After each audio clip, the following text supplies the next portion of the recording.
Ya, baik, shalom saudara. Kita ketemu lagi.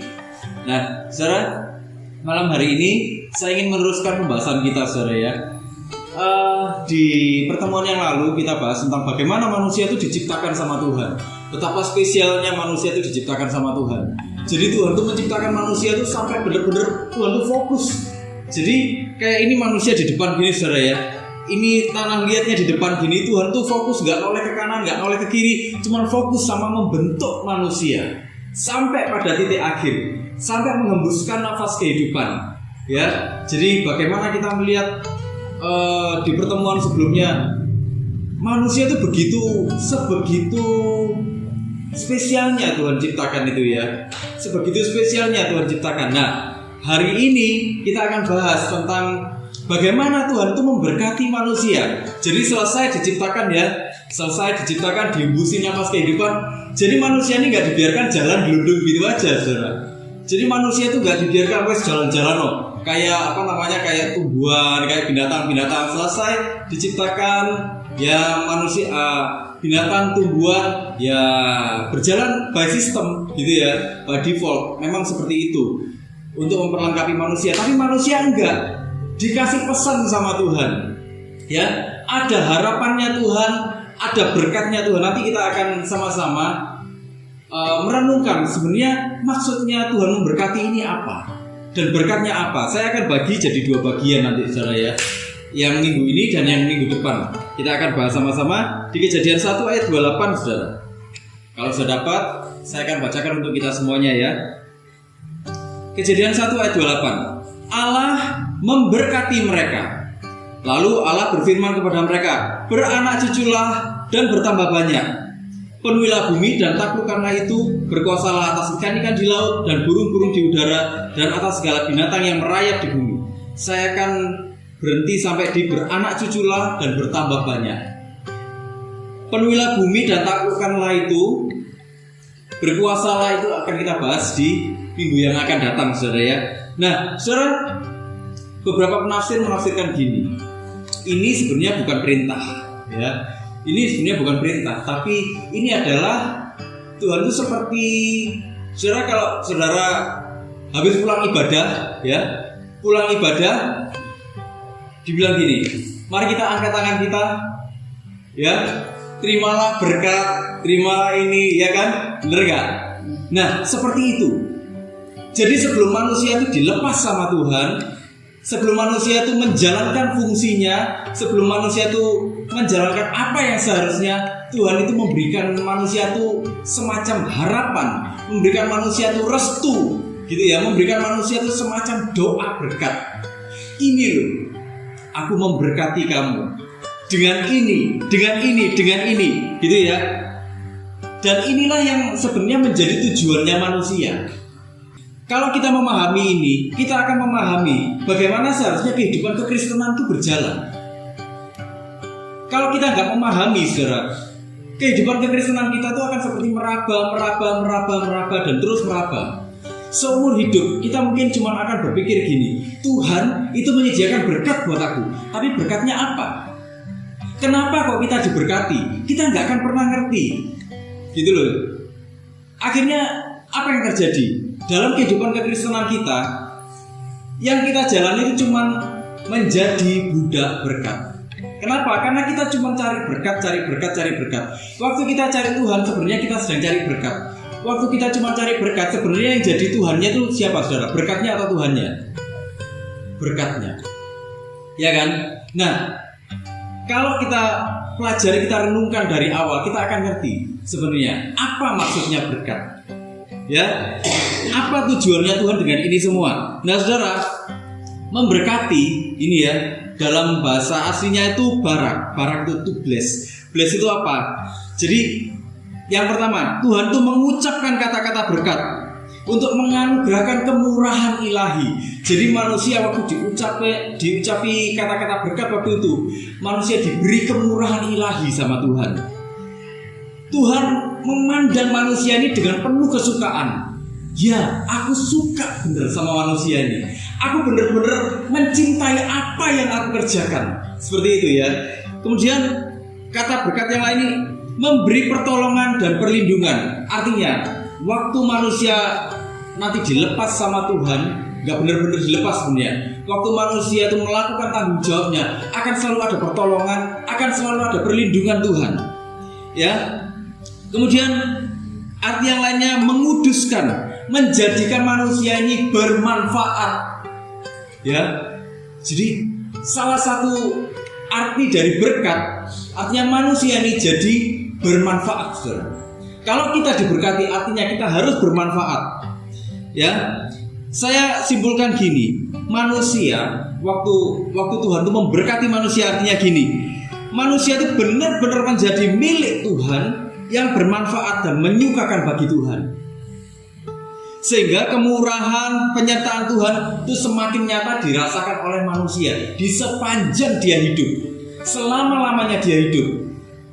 Ya, jadi manusia ini menyadari kalau dia ini memang benar-benar milik Tuhan dan harus bermanfaat, harus menyukakan Tuhan. Dari situlah dia akan merasakan, dia akan tahu, dia akan melihat bagaimana Tuhan itu sungguh-sungguh sebenarnya menyertai dia. Itulah kenapa akhirnya kita tuh nanti nggak bodohan, saudara. Kita nggak ngambekan, saudara. Kita ini kan sering ketemu orang Kristen yang ngambekan kan, doa nggak dijawab ngambek, bener nggak?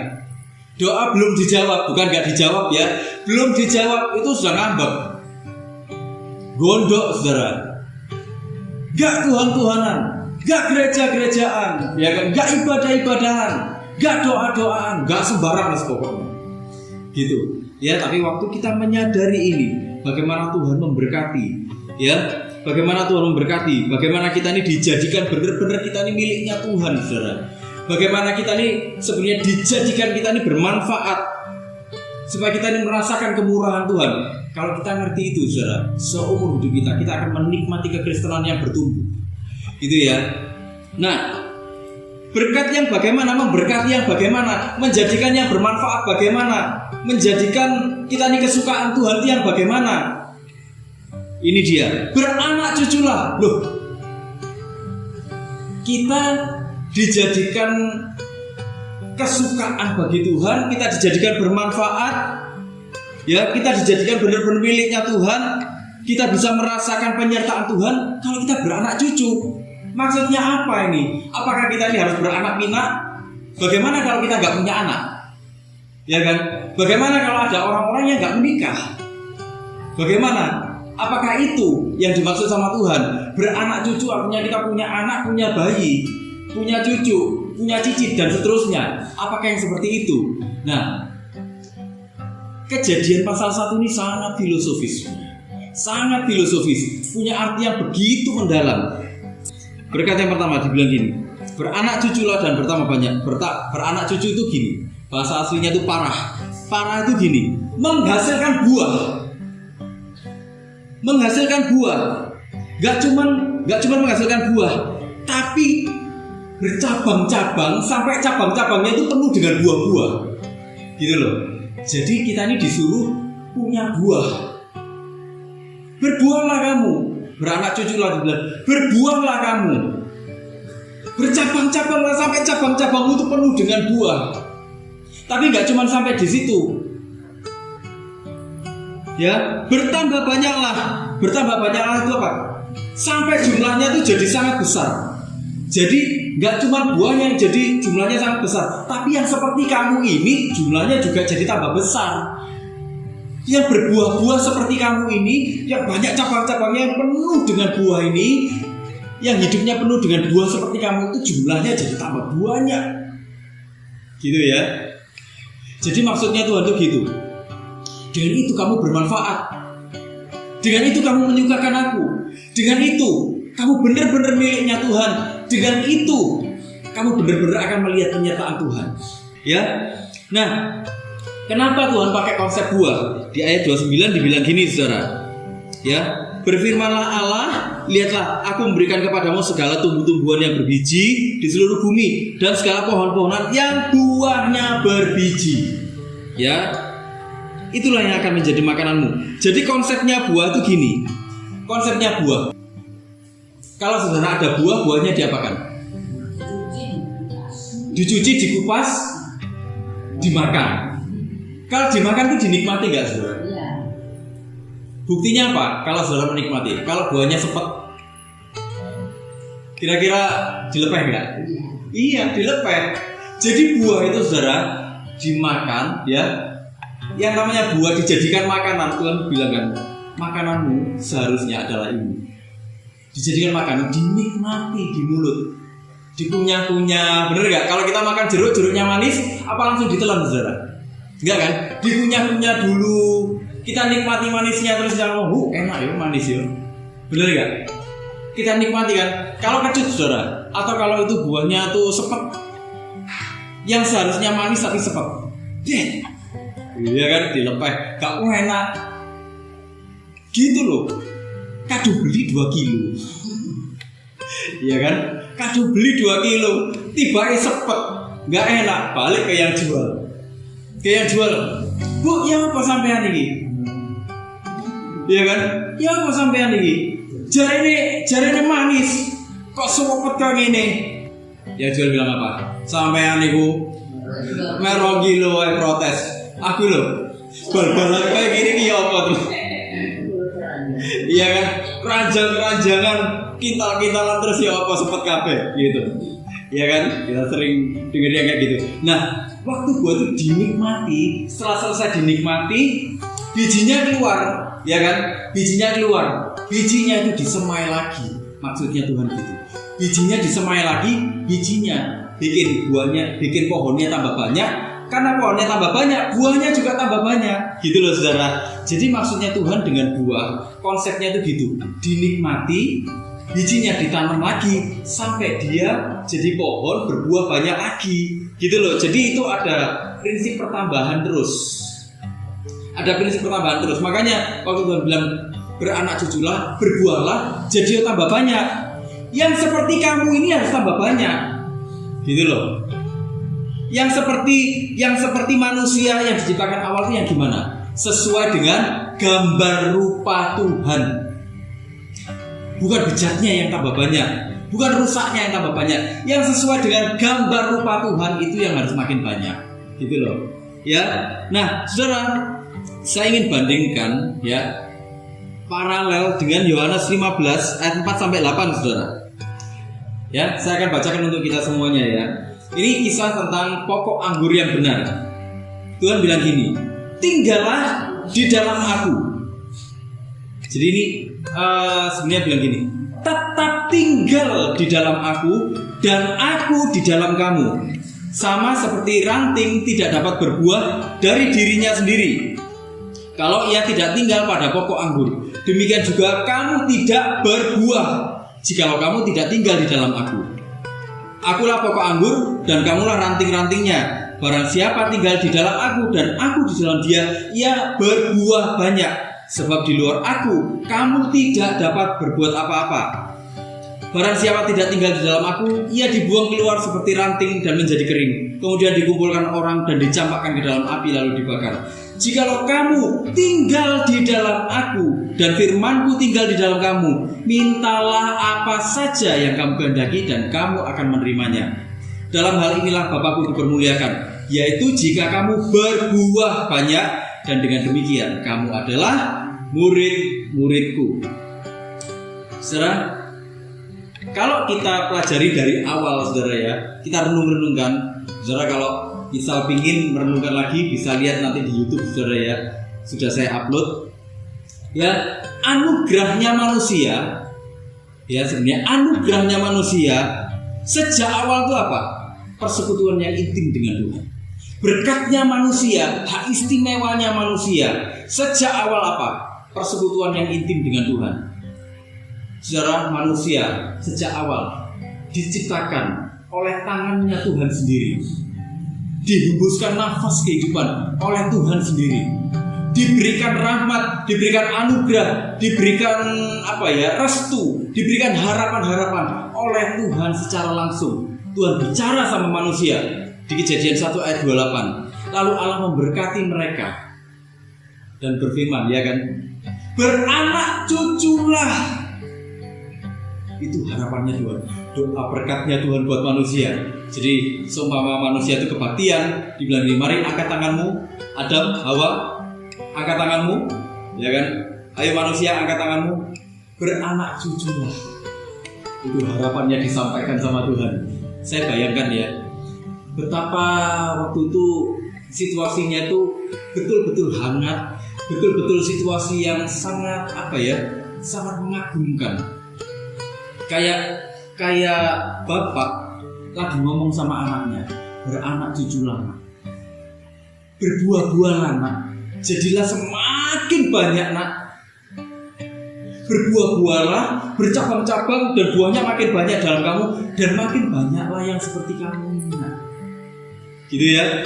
Nah, anugerahnya manusia sejak awal adalah persekutuan dengan Tuhan. Itulah kenapa di Yohanes 15 Yesus itu menekankan, memberikan penekanan bahwa manusia tidak akan dapat menghasilkan buah, tidak akan pernah menghasilkan apapun yang baik, tidak akan pernah menghasilkan yang seharusnya, yang sesuai dengan kodratnya, yang sesuai dengan tujuan ilahi, jika tidak memulainya dengan persekutuan dalam Tuhan. Artinya apa? Kalau kita mau berbuah, kalau kita mau menghasilkan sesuatu yang baik, kalau kita mau menghasilkan buah yang sesuai dengan gambar rupa Allah, harus kembali kepada persekutuan yang intim dengan Tuhan. Jadi Yesus waktu itu memberikan penekanan yang sangat. Kamu harus ada dalam kehidupan yang intim. Kamu harus merasakan kasih Tuhan itu dulu di dalam hidupmu, baru kamu bisa berbagi kasih dengan orang lain. Kalau kamu nggak pernah menerima dari Tuhan, kalau kamu nggak pernah merasakan dari Tuhan, bagaimana kamu bisa menghasilkan yang baik? Bagaimana kamu bisa membagi dengan orang lain? Bagaimana kamu bisa mengatakan kebaikan? Bagaimana kamu bisa menunjukkan kasih kepada orang lain? Konsen, nggak mungkin. Jadi Tuhan itu sedang ngomong, kamu harus dapat kehidupan yang sesungguhnya. Ya, kamu harus dapat kehidupan yang sesungguhnya. Kamu nggak bisa berbuah sendiri.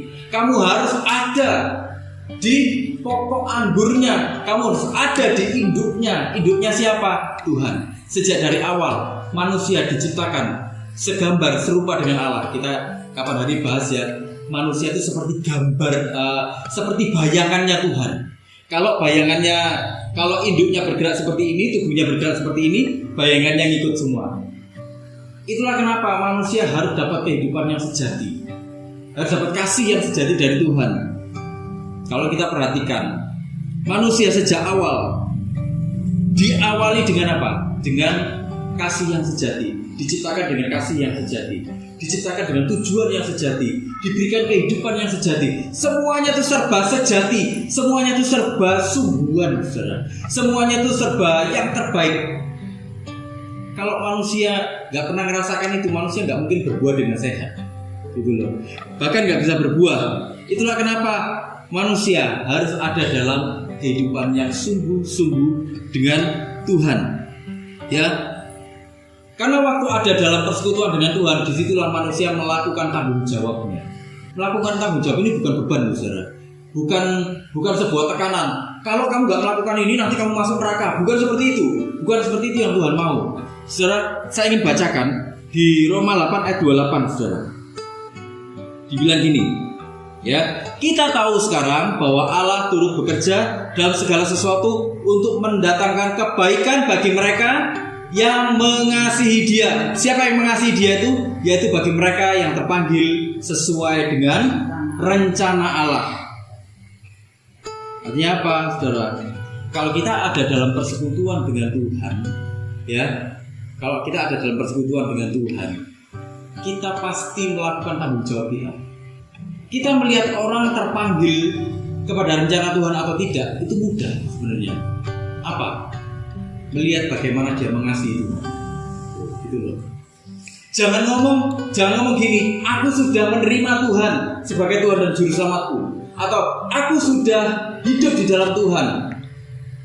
Kalau tidak ada ekspresi kasih dalam kehidupan kekristenannya, kalau tidak ada ekspresi mengasihi Tuhan di dalam kehidupan kekristenannya, jadi kalau kita mau lihat orang itu terpanggil atau enggak sungguh-sungguh, ya, bagaimana kita melihatnya? lihat bagaimana dia mengasihi Tuhan. Kalau dia mengasihi Tuhan, kalau dia memang terpanggil sungguh-sungguh, dia akan mengasihi Tuhan sungguh-sungguh. Kalau dia mengasihi Tuhan sungguh-sungguh, dia juga akan mampu mengasihi sesamanya sungguh-sungguh. Itu saudara. Ya, kalau dia ngomongnya terpanggil sungguh-sungguh sama Tuhan, tapi dia nggak bisa mengasihi sungguh-sungguh, nggak bisa mencari Tuhan sungguh-sungguh, nggak bisa mengasihi sesamanya sungguh-sungguh, nonsen. Kasih itu selalu ada ekspresinya, gitu loh. Kasih itu selalu ada kenyataannya, ya saudara ya. Kasih itu selalu ada bentuknya, selalu ada wujudnya. Saudara, kalau saudara mengasihi pasangan saudara nggak? Mengasihi, ya kan? Kalau nggak mengasihi, bagaimana bisa bertahan bertahun-tahun, berpuluh-puluh tahun, ya kan? Nah, saudara, bagaimana saudara tahu kalau pasangan saudara mengasihi? Frekuensinya sama. Kadang gini, saudara, mungkin gini. Ini dalam hal nonton film misalnya. Helen ini suka nonton film-film yang lucu-lucu, saudara. Suka nonton film yang lucu-lucu, hahaha, gitu. Saya ini suka nonton film yang thriller-thriller, tapi Helen nggak suka, gitu. Nah, tempo-tempo dia ikut saya nonton filmnya kayak gitu. Tapi tempo-tempo saya juga ikut dia, ya wis mau nonton film apa yang lucu-lucu, wah saya ngakak-ngakak juga. Gitu loh saudara. Jadi intinya apa? Ekspresi kasih itu selalu kelihatan. Itu loh saudara. Jadi sama dengan manusia. Apakah saya melakukan itu sama Helen? Apakah saya berkompromi dengan Helen cari jalan tengah? Apakah saya terpaksa? Enggak. Kenapa? Karena saya menuntut diri saya untuk melakukan yang terbaik buat dia, buat Helen. Helen juga menuntut dirinya untuk melakukan yang terbaik buat saya. Itu bukan beban, ya. Itu bukan beban, itu ekspresi kasihnya sama saya. Nah, itu loh saudara. Jadi ekspresi kasih kita sama Tuhan pun demikian. Tidak ada yang terpaksa, gitu ya. Jadi bukti kita terpanggil, bukti kita mengasihi Tuhan. Apa selalu kelihatan dari ekspresinya. Ekspresinya apa? Kita mengasihi Tuhan, kita juga bisa mengasihi sesama. Gitu ya saudara ya. Nah, saudara, bagi Tuhan buahnya itu apa? Kalau kita perhatikan di Amanat Agung saudara, saya yang malam ini buka banyak Alkitab, agak sedikit banyak saudara ya.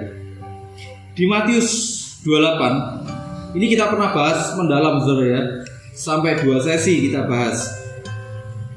Saya bacakan gini, Matius 28 ayat 19 sampai 20. Karena itu pergilah, jadikanlah semua bangsa muridku dan baptislah mereka dalam nama Bapa dan Anak dan Roh Kudus, dan ajarlah mereka melakukan segala sesuatu yang telah kuperintahkan kepadamu. Ya, jadi yang dimaksud buah di sini itu sebenarnya apa? Manusia yang menghasilkan jiwa-jiwa yang nantinya juga serupa segambar dengan Tuhan. Jadi kita nggak menghasilkan jiwa-jiwa yang cuma aktif di gereja. Kenapa? Karena banyak jiwa-jiwa yang aktif di gereja tapi mereka kehidupannya munafik. Banyak orang-orang yang kelihatannya aktif di gereja tapi sebenarnya mereka nggak mencintai Tuhan. Mereka cuma mencintai apa? Mereka cuma mencintai aktivitas. Tapi targetnya Tuhan di Amanat Agung, pergi, jadikan semua bangsa muridku, ya, dan baptislah mereka sampai hidupnya mereka berubah. Dan ajarlah mereka, gembalakanlah mereka sampai mereka ini apa? Memahami, sampai mereka melakukan semua yang telah kuajar. Gitu loh. Ya. Jadi buahnya itu apa? Buahnya itu jiwa-jiwa, saudara. Ya, itulah yang Tuhan maksud dengan beranak cuculah, berbuahlah kamu. Hasilkanlah jiwa-jiwa. Bercabang-cabanglah sampai banyak, hasilkanlah jiwa-jiwa. Apakah berarti kita ini harus bawa jiwa-jiwa datang ke gereja? Bukan seperti itu maksudnya. Maksudnya gini, kamu ini diciptakan segambar serupa dengan Tuhan. Ada kasih Tuhan, kamu ini diciptakan dengan kasih. Kamu ini diciptakan, ada karakternya Tuhan di dalam kamu. Hiduplah seperti itu.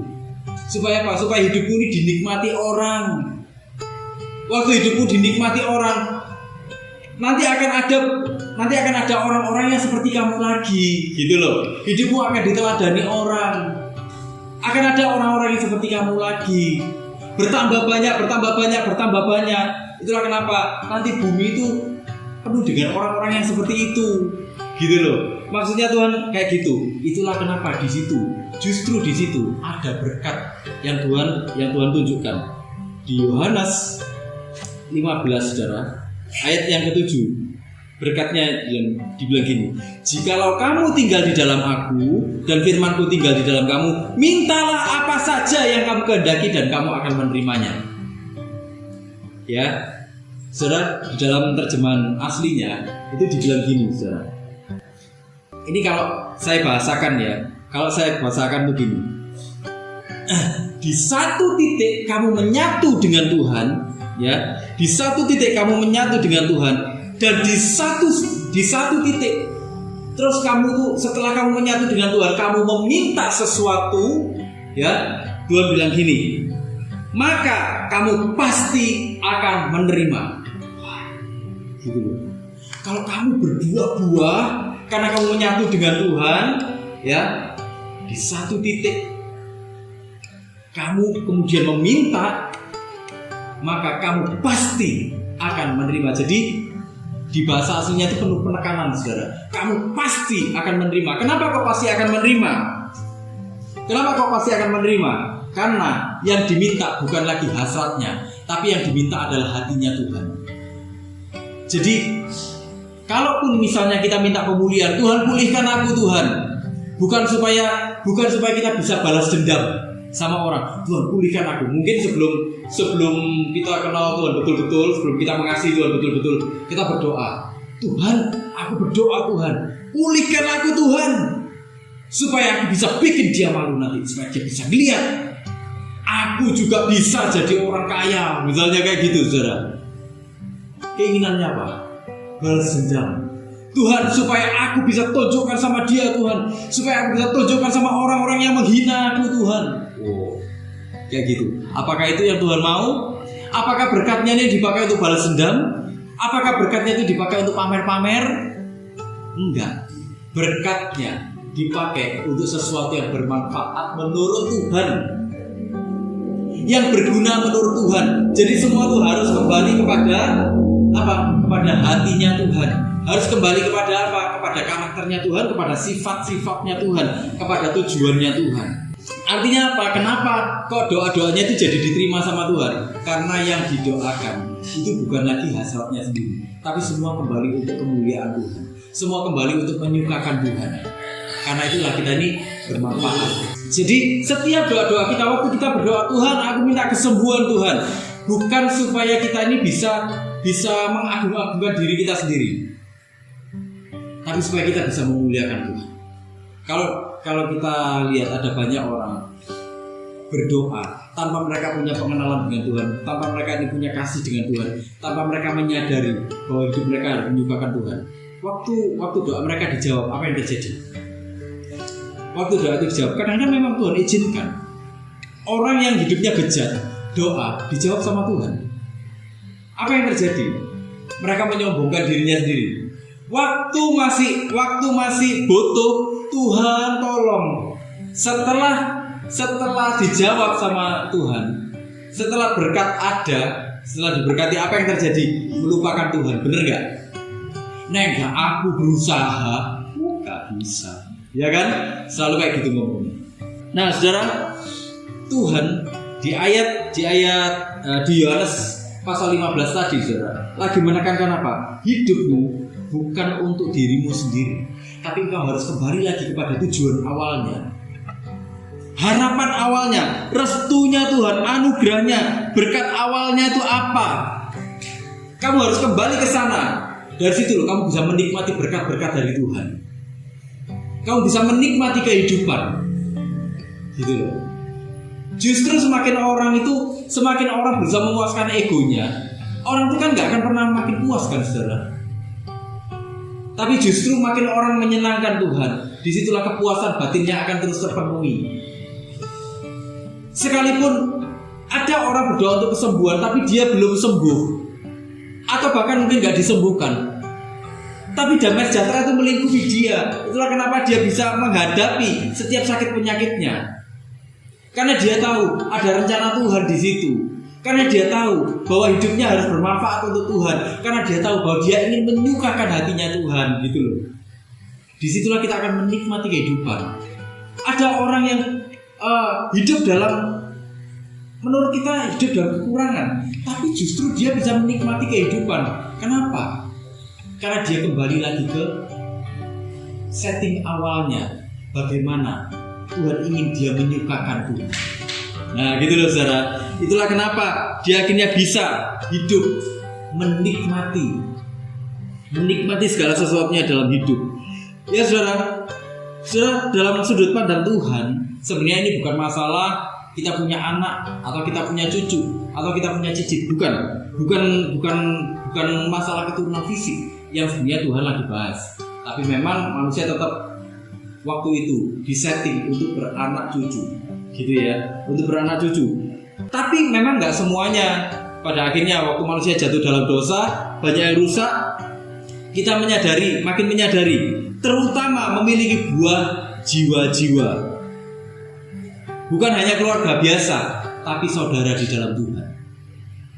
Ya, kalau kita baca di Markus 3 ayat 35, saudara.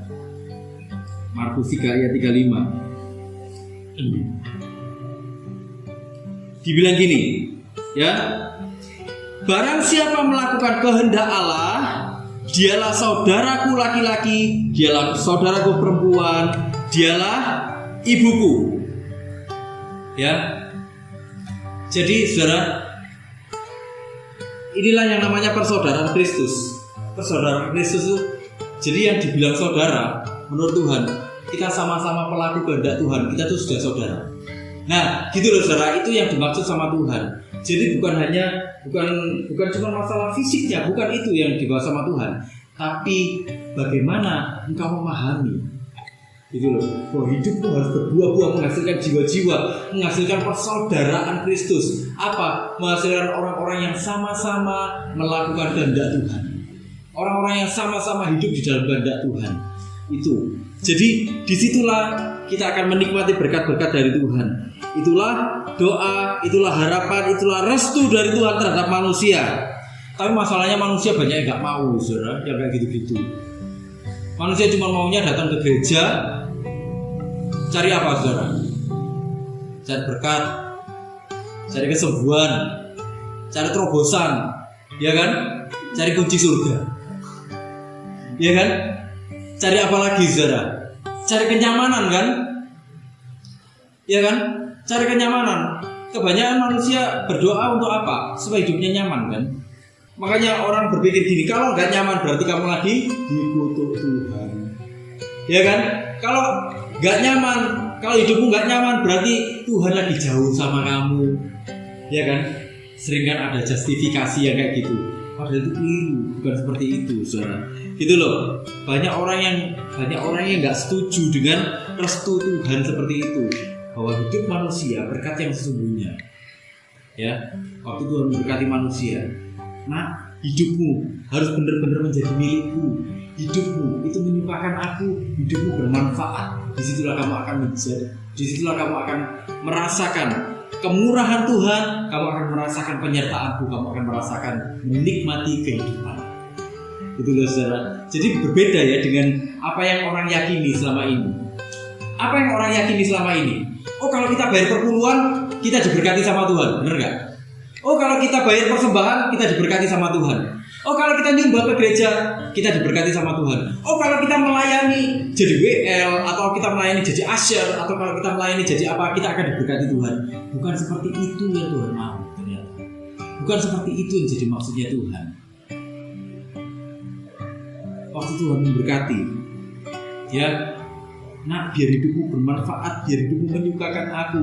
Dengan cara seperti apa? Dengan cara kamu berbuah-buah. Buahnya apa? Jiwa-jiwa. Jiwa-jiwa yang seperti apa? Jiwa-jiwa yang melakukan kehendak Tuhan, serupa segambar dengan Tuhan.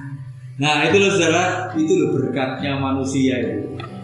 Tanpa kita sadari loh saudara, kita punya pemikiran yang keliru tentang bagaimana Tuhan memberkati. Tapi waktu kita merenungkan ini semua, Tuhan menunjukkan pada kita berkat Tuhan sejak dari awal itu seperti ini kepada manusia. Mari kita hidup di dalam berkatnya Tuhan. Mari kita hidup dalam persekutuan yang intim dengan Tuhan. Mari kita berbuah-buah. Mari kita menghasilkan jiwa-jiwa yang melakukan kehendak Tuhan. Dan mari kita menikmati kehidupan dengan itu semua. Amin saudara. Yuk sama-sama kita berdoa. Jangan kasih